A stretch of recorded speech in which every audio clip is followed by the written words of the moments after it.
Following quickly on from the original Atrix, Motorola's Atrix 2 upgrades the QHD screen to 4.3 inches, the camera to 8 megapixels with 1080p video capture, plus there's Android 2.3. Two things dropped are 8 gigabytes of memory from the original 16 gigs, sadly, and the awkward fingerprint sensor, thankfully. A solid evolutionary upgrade, and there's a redesign to the laptop dock too with the launch of the Lapdock 100. Let's hope it's cheaper than the original. HTC has announced the Sensation XL, the Android equivalent of its Windows Phone Mango, Titan mammoth device with 4.7-inch screen, though only WVGA resolution, making it a relatively low 200 pixels an inch. The XL is bang up to date though with Android 2.3.5 and Sense 3.5. There's 16 gig of memory on board, but no expansion slot, sadly, as seems to be the modern trend. As with other HTC recent Beats devices, you get some rather nice in-ear Beats headphones too. Yet more Android, the budget Huawei Honor has a 4-inch 850 by 480 pixel screen, a 1.4 GHz CPU, and Android 2.3.5 plus an 8 megapixel camera. Not bad. A 1900 mAh battery is especially welcome. Watch for this to get rebranded by your local carrier under their own badge at a bargain price. This is the Blackberry Bold 9900, and hype aside, it really is the best Blackberry ever made. It's almost as if RIM took the best bits of everything they'd ever done and put them all into one design. And it's the Blackberry that has made me take RIM seriously again. It also proves that companies do listen to their customers. Everyone loved the leather-backed Bold 9000, but when it came to update time, RIM downsized everything to Nokia E72 size, i.e. on a 2.4-inch screen and with reduced device width. Yes, it was smaller and lighter, but not half as nice to use day to day. Everyone complained about the 97XX series, and now we have the 9900, back to the 2.8-inch screen and with superlative build quality and specs. What's not to like? Well, regular viewers won't be surprised to know that I found a few niggles, including the biggie, battery life. But there are quite a few positives to eulogise over first. The materials used here are top-notch, from the metal outer band to the toughened glass screen and a rubberized back surround here. This feels just so solid in the hand. Very analogous to the Nokia E6, but supersized here. The screen's great at VGA resolution, giving an insane pixel density and with plenty of brightness. The 9900 is quite readable outdoors when needed. Its capacitive touch, a first for the traditional Blackberries, and nicely integrated with Blackberry OS 7 on board. A lot of the time, though, you'll be using the optical trackpad, buttons and keyboard, but when you do need touch, it's there, and it's well done. Yes, it's still a Blackberry, though, and much of the OS is essentially unchanged from the previous versions that I've deemed so antiquated.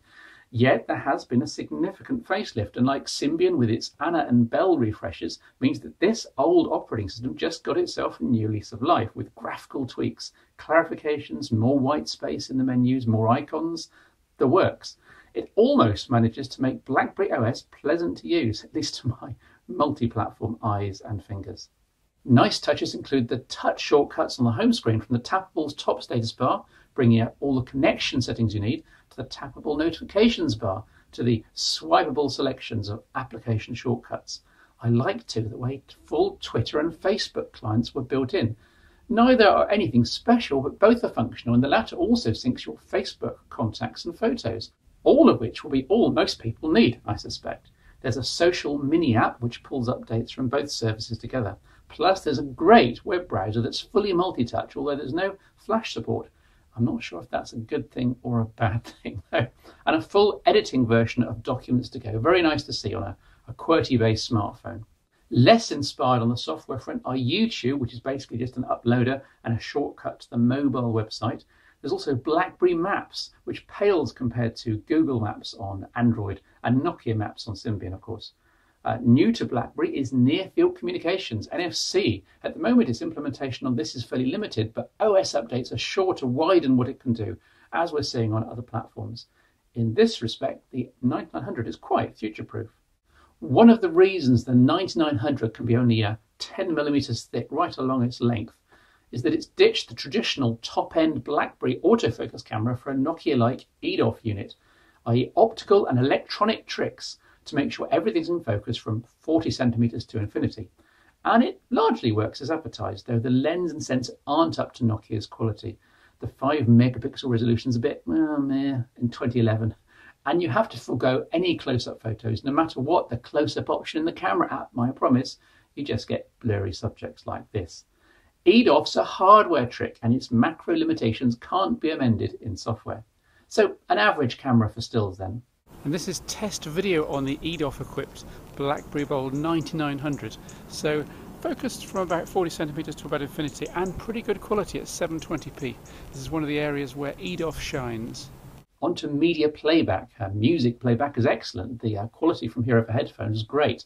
The speaker's not bad either. This is it's mono, but reasonable quality, reasonable volume for a modern smartphone. Not bad. Video playback is excellent too, within the constraints of the 2.8-inch VGA display.